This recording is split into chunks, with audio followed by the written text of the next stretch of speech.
Salut tout le monde, salut les monégasques, bienvenue pour un nouveau débrief. Alors, on va parler Coupe d'Europe, on va parler Ligue Europa et on va parler 5e journée de groupe. Comme vous le savez, on a repris un petit peu les semaines à 2 matchs. Avant la Coupe du Monde, on va avoir pas mal de rythme, pas mal d'enchaînements de matchs. Et là, on termine un petit peu la phase de groupe avec l'avant-dernier match qui était le déplacement à Ferencváros en Hongrie, avec pour objectif quasiment un exploit parce qu'on était un petit peu à la ramasse complète après la branlée en Turquie. Et globalement, voilà, on fait pas du tout une bonne Coupe d'Europe, on n'est pas du tout dedans. On avait plus ou moins bien commencé, mais on avait très très mal fini en se prenant une claque à domicile contre ces mêmes Hongrois, une grosse claque en Turquie. Et là, donc, il fallait aller gagner là-bas pour espérer se qualifier déjà, peut-être reprendre la première place du groupe et surtout se battre pour aller en 8e de finale de la Ligue Europa. Donc pour ce faire, on avait un effectif plus ou moins au complet, c'était quasiment tout le monde qui était là. Les petits bobos étaient revenus, sauf Aguilar. Aguilar qui n'est toujours pas revenu, mais sinon tout le monde était présent. On attendait un petit peu la compo parce que ça parlait quand même dans les médias d'un petit changement de tactique, c'est-à-dire repasser d'un 4-4-2 à éventuellement une défense à 3. Et oui, c'est exactement ce qu'il a fait, c'est-à-dire qu'à 20 h, on a eu la composition avec un vrai retour à une défense à 3, donc en gros un 3-4-3 avec Maripane qui revenait aux côtés de Disasi et Badiachil, Nubel dans les buts, sur les côtés Caio Henrique et Vanderson, ça bouge pas, milieu de terrain Fofana, Camara qui revenait forcément en Coupe d'Europe parce qu'il était suspendu en Ligue 1, et devant on avait un trio avec Golovin, Voland et Ben Yedder.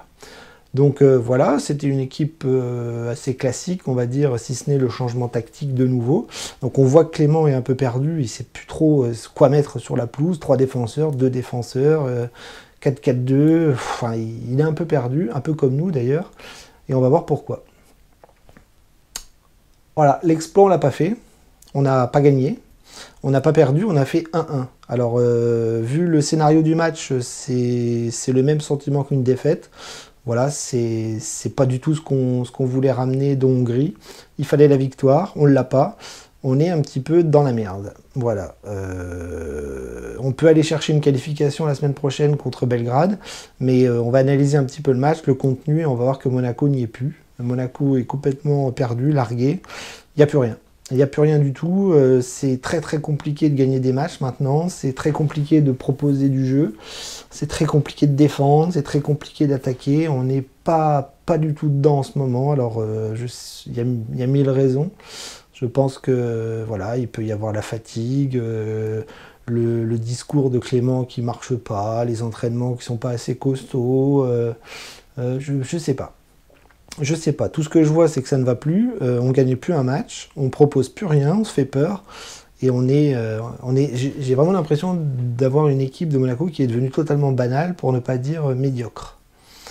Donc voilà, donc le match ça a été un petit peu bizarre, un match un peu bizarre parce qu'on a donné l'impression que les Monégasques dominaient la rencontre dans la possession de balle, et en fait on a revu les mêmes problèmes, les mêmes défauts, les mêmes manques d'efficacité, les mêmes problématiques défensive, offensive, c'est-à-dire que ce soit un 4-4-2 ou un 3-4-3, on a revu un Monaco brouillon, un Monaco en manque d'efficacité, un Monaco qui propose pas grand-chose de flamboyant dans le jeu, et surtout qui n'arrive pas à se créer des occasions. Voilà. Et ça, c'est un vrai problème parce que quand l'attaque a du mal, c'est la défense qui va un peu mieux. Quand c'est la défense qui va pas, c'est l'attaque qui a du mal. Et là, c'était un peu ça. C'est-à-dire que j'ai trouvé qu'en début de match, on défendait plus ou moins bien. On attaquait beaucoup, mais alors on n'arrivait pas à trouver du tout les attaquants. On tournait en rond, on passait sur les côtés. On avait l'impression d'avoir un match de Ligue 1 avec une équipe adverse qui défendait à 15. Et c'était brouillon. Donc on avait le ballon, on poussait, on était plutôt propre techniquement. Mais dès qu'il s'agissait d'être dangereux, il n'y avait plus personne. Donc c'était un festival de mauvaises dernières passes. C'est-à-dire que dès qu'on arrivait aux 20 mètres ou 15 mètres, on perdait le ballon, on la donnait à l'adversaire, on centrait mal, on frappait à côté, au-dessus, sur le gardien. Enfin, c'était complètement foiré. Et en fait, c'était complètement stérile. Et c'est un peu le problème de Monaco, c'est que là, en ce moment, on on n'a rien qui va. C'est-à-dire que on prend des buts, on a du mal à en marquer. Alors contre Lille, on en a mis 3, mais on en a pris 4. En Turquie, on en a pris 4. Contre Clermont, on n'arrive pas à gagner. Et là, on recommence parce que en fait, l'exploit va venir d'un exploit justement, d'un super geste technique de Ben Yedder, c'est-à-dire sur une percée de Dissassi sur le côté droit qui va centrer très très fort. Ben Yedder va mettre une petite talonnade au deuxième poteau et on va marquer. Donc à partir du moment où on marque, je me dis que ça va peut-être décoincer les choses, qu'on a fait le plus dur, parce qu'on voit que c'était compliqué en première mi-temps, on n'arrivait pas à être dangereux, c'est-à-dire qu'on n'arrivait pas à se créer des occasions franches, et mis à part cette occasion-là où on arrive à la mettre au fond, derrière, on se dit, soit c'est parti et on va en mettre 3, soit on va recommencer, on va se faire peur et on va donner des billes à l'adversaire pour qu'il revienne. Et en fait, c'est exactement ce qui va se passer en deuxième mi-temps. On va rentrer dans la rencontre de façon un peu moins précise, un peu moins efficace, et du coup, on va se faire peur. C'est-à-dire face à une équipe qui n'est pas terrible, face à une équipe qui n'est pas bonne du tout, parce que j'ai pas trouvé les Hongrois très très bons. Ils ont été vaillants sur la fin, ça, il n'y a pas de problème. Ils ont une bonne mentalité, ils n'ont pas lâché le match et tout ça. Et nous, on a fait n'importe quoi. On a perdu des ballons, on a bafouillé devant, dans la surface de réparation, on a tout raté, on n'arrivait pas à se créer des occasions franches et des occasions nettes de but. Et qu'est-ce qui va se passer? En fin de match, on va redonner le moral à l'équipe adverse et ils vont réussir à nous mettre un but parce qu'on va défendre n'importe comment. Encore une fois. On va voir Maripane qui va perdre le ballon sur le côté gauche, ça va rentrer dans la surface et ça va frapper. Un appel de balle où tous les défenseurs sont complètement statiques et Nubel se fait fusiller et les Hongrois égalisent. Donc forcément ils sont contents parce qu'ils vont chercher le match nul. Et nous, alors qu'on avait toutes les cartes en main pour exploser une équipe qui paraissait beaucoup plus faible, eh bien non, on est retourné dans nos travers, on a fait n'importe quoi. Complètement stérile devant, inefficacité totale, panique à bord défensivement. Au milieu de terrain, c'était le retour de Camara qui nous a fait du bien, mais on n'arrivait pas. On n'arrivait pas à être dangereux. Je trouvais qu'on récupérait pas bien les ballons. Enfin, si on les récupérait, mais on les donnait toujours mal. Il y avait toujours une mauvaise passe, il y avait toujours un défenseur adverse qui interceptait. Encore une fois, j'ai trouvé que la pelouse était pas bonne du tout. J'ai trouvé que le terrain avait l'air dur et il y avait plein de modes de terre. Enfin, ça n'arrêtait pas de... Dès qu'il y avait un tac, il y avait une escalope comme ça qui sortait de la pelouse. Donc le terrain ne devait pas être très très bon, mais c'est pour une raison.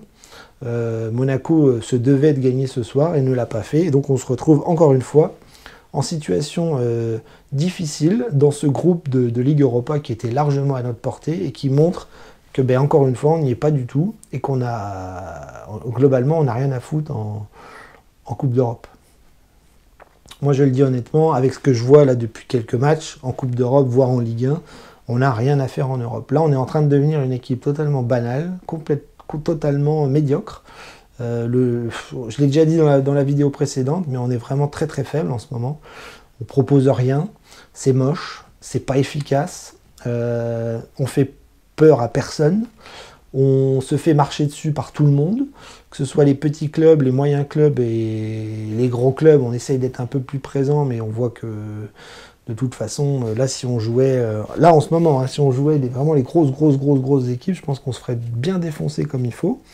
Lille nous a bien torpillé défensivement, donc en ce moment on n'y est plus. Voilà, on est dans une très très mauvaise phase, on est presque dans une phase de crise, j'ai envie de dire, si on reproduit ce même genre de match la semaine prochaine contre Belgrade, mais là honnêtement, je vois même plus l'intérêt de se qualifier, hein. Franchement, c'est vraiment pas bon. Alors évidemment, on va pas souhaiter une élimination et une défaite la semaine prochaine, non. On sera derrière l'équipe, on sera supporter, on va tout faire pour gagner cette rencontre. Mais honnêtement, ce qu'on propose en ce moment, c'est assez abominable. Donc voilà, donc encore une contre-performance, encore une désillusion, encore une preuve que l'équipe va pas bien en ce moment et que Philippe Clement n'a pas les solutions. Voilà, c'est triste de voir Monaco rentrer dans le rang comme ça en ce moment, que ce soit en Ligue 1 ou en Coupe d'Europe, et il va vraiment falloir réagir parce que là ça va pas du tout. Donc je pourrais analyser un petit peu les joueurs, j'ai du mal à sortir un ou deux joueurs qui ont été très très forts ce soir. Je pense ils ont tous été au même niveau, c'est-à-dire extrêmement fébriles, extrêmement brouillons, peu efficaces, que ce soit devant. Volland et Ben Yedder ont eu beaucoup de soucis à se créer des occasions, si ce n'est l'exploit de Ben Yedder qui marque. Donc peut-être que lui peut être l'homme du match grâce à ce superbe but, mais c'est tout. C'est tout, il a foiré aussi comme les autres. Moi je me souviens d'une occasion en début de match où il frappe sur la barre, la balle lui revient, il frappe en 15 km au-dessus du but. Donc voilà, pas concentré, pas efficace quand il faut l'être. Volland, pareil. Golovin, 1000 centres à côté, 1000 frappes à côté, 1000 mauvais choix, 1000 catastrophes sur le dernier geste. Alors oui, on pouvait se moquer de Gelson Martins, mais encore une fois, pas mal de joueurs ont du mal. Sur les côtés, Caio Henrique et Vanderson ont essayé d'apporter beaucoup sur les flancs. Vanderson s'est blessé. Donc là, on se retrouve sans arrière droit. Super. Plus d'Aguilar, plus de Vanderson, c'est formidable. On n'a plus d'arrière droit de métier. Gelson ne joue plus. Et c'est Diatta qui rentre. Alors Diatta, vous êtes gentil, tout le monde le défonce en ce moment.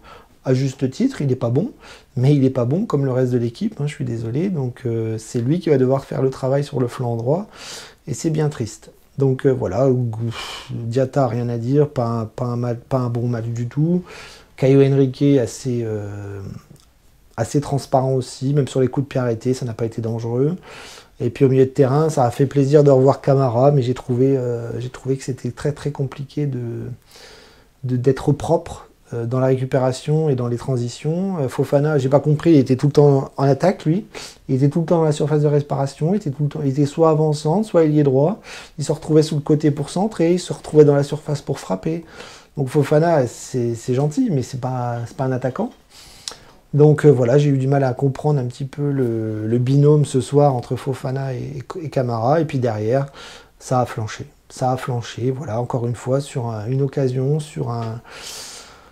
Voilà, dès que les équipes accélèrent un petit peu ou nous poussent un petit peu dans leur tranchement, eh bien ça flanche. Ça flanche tout le temps. Tout le monde nous met des buts. Toutes les équipes qu'on joue nous met des buts. C'est terrible. C'est terrible d'avoir une défense passoire comme ça sur des tas d'occasions qui n'ont pas lieu d'être dangereuses. Donc voilà, Nubel qui se fait perforer, Nubel qui m'a fait peur une paire de fois sur des ballons en retrait. Mais comme je vous le dis, la pelouse n'avait pas l'air top et il a glissé, Bref, il a pas fait un mauvais match dans l'ensemble, mais voilà, il se fait encore fusiller sur l'égalisation qui fait très très très très très mal. Donc voilà, je vais arrêter là parce que je suis très déçu. Je trouve cette équipe désespérante en ce moment. Et je vais attendre le réveil. Le réveil de la force. Peut-être la semaine prochaine, peut-être dans 2 semaines, peut-être après la Coupe du Monde, peut-être après le Mercato, peut-être en 2023. Comme tous les ans, on donne l'impression d'être plus fort sur les fins de saison que sur les débuts. Donc voilà, je suis assez dépité. Franchement, en Coupe d'Europe, on ne montre rien. En Ligue 1, c'est triste. Franchement, le travail de Paul Mitchell, de Philippe Clément, de la direction, de tout ça, c'est pas bon. Pour l'instant, c'est pas bon. Espérons un réveil. Alors, je vous dis, Daguemounégou, parce que nous, les supporters, on garde le cap. Et puis, je vous donne rendez-vous dimanche pour le débrief du SCO d'Angers. Voilà, on reçoit le SCO d'Angers. Alors, peut-être encore un match nul, qui sait. Si on n'arrive pas à récupérer et si Philippe Clément s'entête à jouer comme il joue, je pense que le match de dimanche va être encore très très très soporifique. À dimanche les copains.